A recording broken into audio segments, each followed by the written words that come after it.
we're going down there, up there, along that footpath. I think it comes up and joins this footpath. So it's a bit windy today. We're moored at Worlingham, and we're walking along the footpath to Beccles, which is about 3 miles. So, did you want to change your footwear, or are you happy? I don't have any walking boots, so Okay. I have to wear what I've got on. Right, we're off to Beccles, which is about a 3-mile walk, to go and get some supplies. So we've had to abort walking down the actual footpath along the river, purely because poor Lisa's only got sort of summery clothes and no walkie type stuff, so we're going to have to walk via the road, so which we know is doable because the marina owner Lee came down to us last night to sort out an issue I had. So right, let's try the roadway. What absolutely stunning views. Look at this.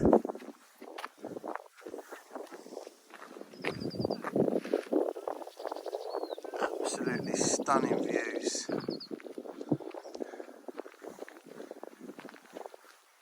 Apparently there's a level crossing down here.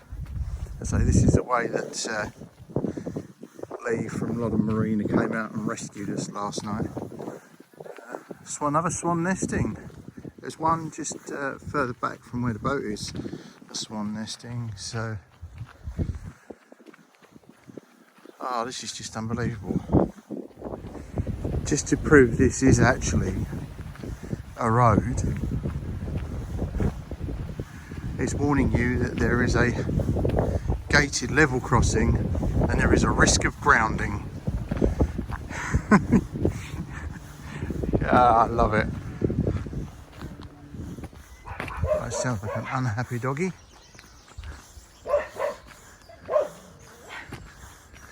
Ah.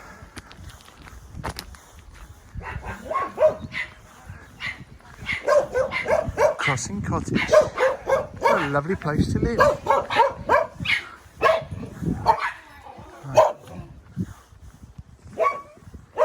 Well, we're going to cross the railway lines. It's green, it says we can go. There you go, after you. Thank you. Oh, don't play on the railway lines. Penalty for not closing gates, £1,000. Right. Good morning. Good morning. Are you going to say hello? Yeah.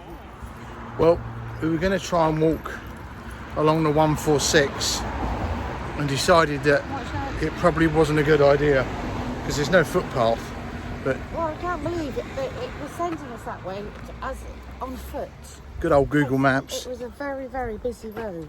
But I'm glad we've come this way because the houses are lovely.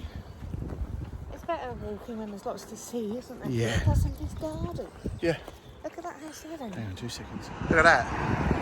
That is someone's house and gardens. Very nice, and it looks like we've just passed Rectory Lane on the left, so I'm guessing this is a church coming up on the left here.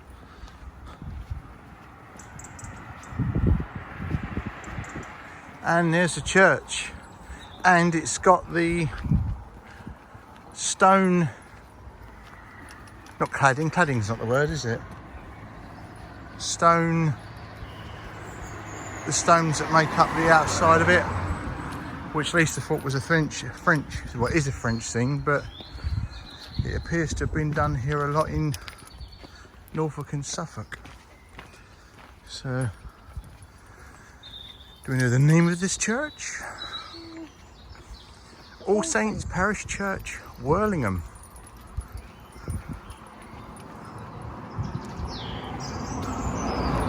They're all of a very similar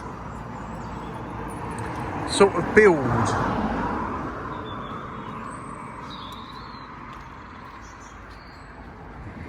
Worlingham Hall, a couple of cottages.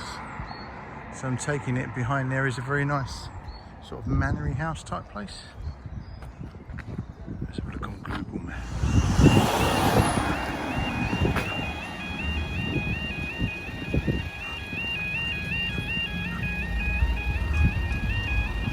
Well, we're following it down.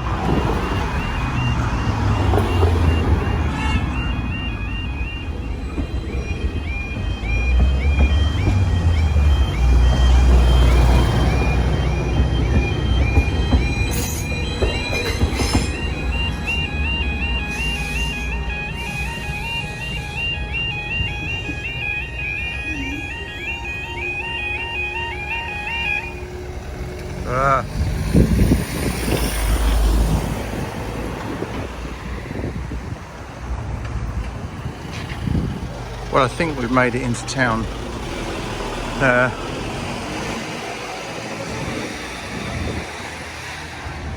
Yeah, this has got to be town, hasn't it? Yeah, it's nice waters. Yeah. Oh, let's keep walking.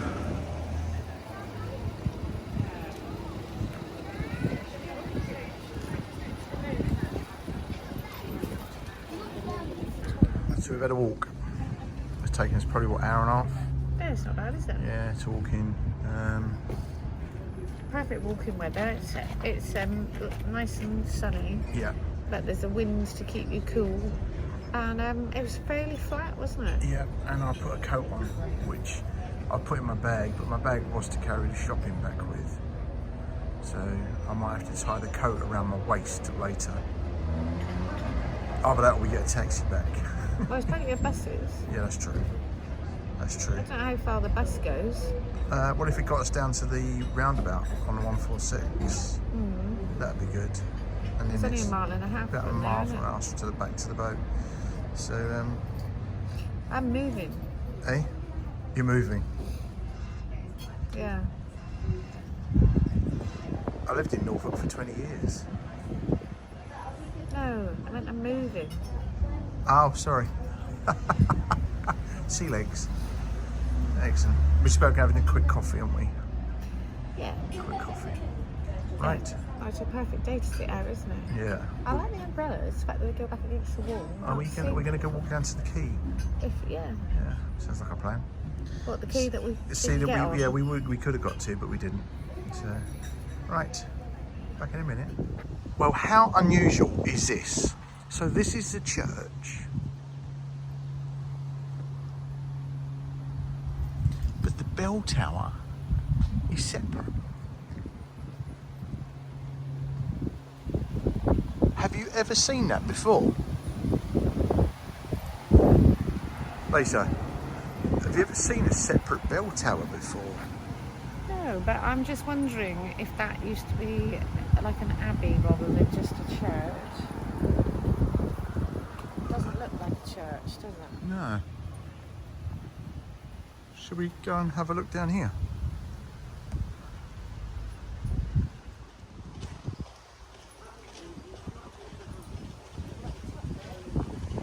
This is really unusual. Oh well, you can actually go up to the top. Well, there's someone up there. Whether you can actually go up there. Oh.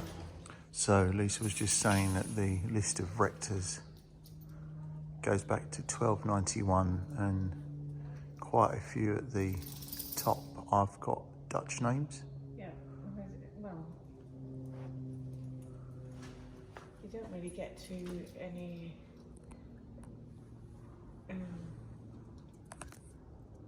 totally English sounding names until sort of 1503. This is the Undercroft.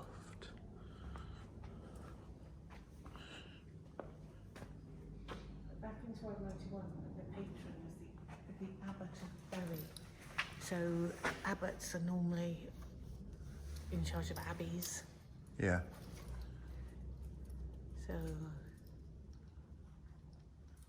I don't know if there was an order of monks here back in the day. lovely.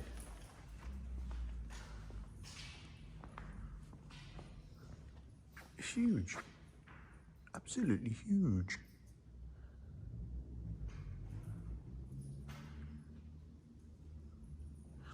It's like this is a little tea and coffee area, which is nice. I mean, I know it's a church, but it is nice.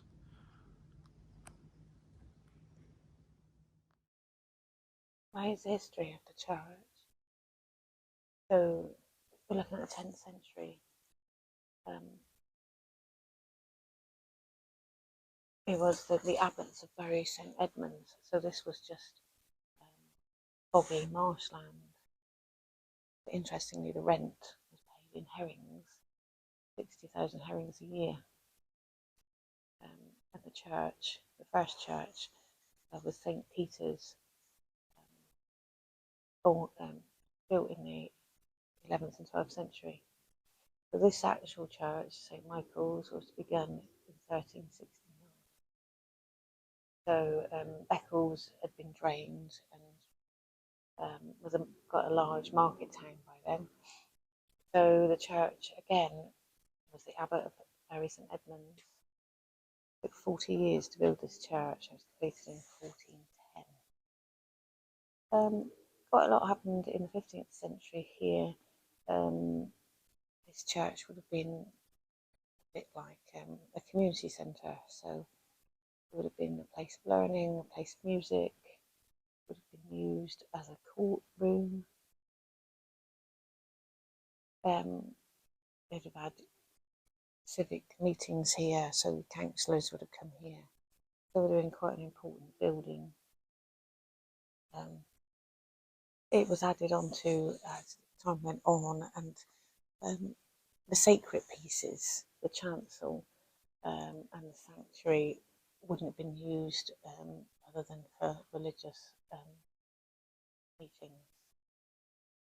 So the 16th century is interesting because you've got Henry VIII dissolving the monasteries. So the people of Beccles sent a chap called William Reid to London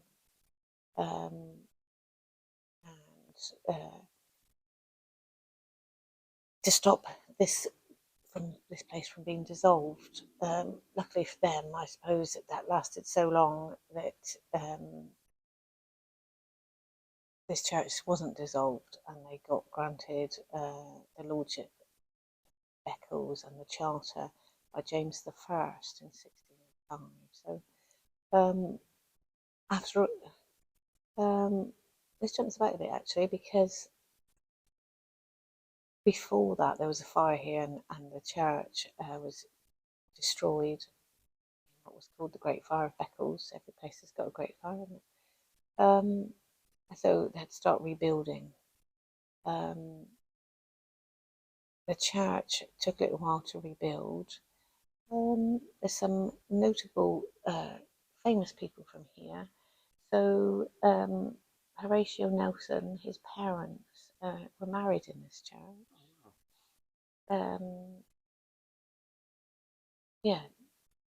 The Victorians came along in the 19th century, and they changed this church, so it wouldn't have looked like this.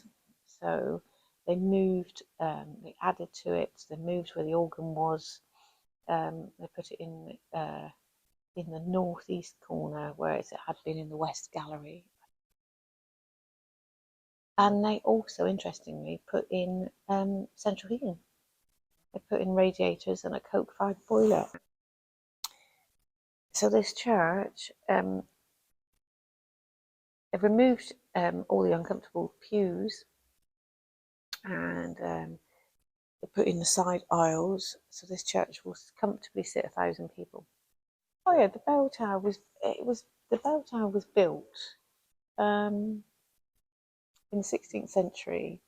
It began in 1504, so only just in the 16th century. It took 40 years. Build the bell tower. Yeah. And it was built as a sign of how important the town was. So the views onto the river from the Staithe, but it's just, I'm absolutely amazed at that. It's still here. but the actual street is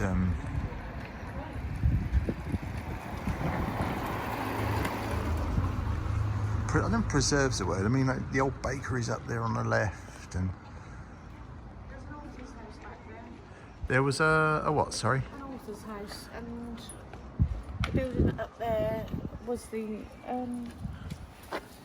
building first used for the first cooperative. In All that right. building. 1897, I think it says. So there is a lot of history here. See, as I said to you as we started walking down this street, the size of some of these houses, it is just huge. Well, we've made it down to the riverside, and for anyone that hasn't seen it, I'll put a link up. But I managed to hit, where are we?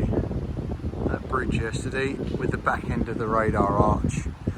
And caused a fair bit of damage, but I'm lucky that I'm at a very good marina, and Lee from Loddon Marina came out after he'd finished work yesterday and repaired it for me. So we've come all the way to Norfolk, Suffolk, and we're eating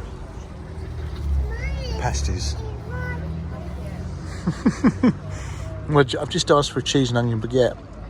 It was almost like I'd asked for something from an alien spacecraft. Yeah. So, anyway, not to worry, let's eat. Right, Lisa's been in to the store behind us. Oh, you probably can't hear me because of the noise, because of the wind. I've just been into Lidl's. Now we've got it's a 3-mile walk back to the boat.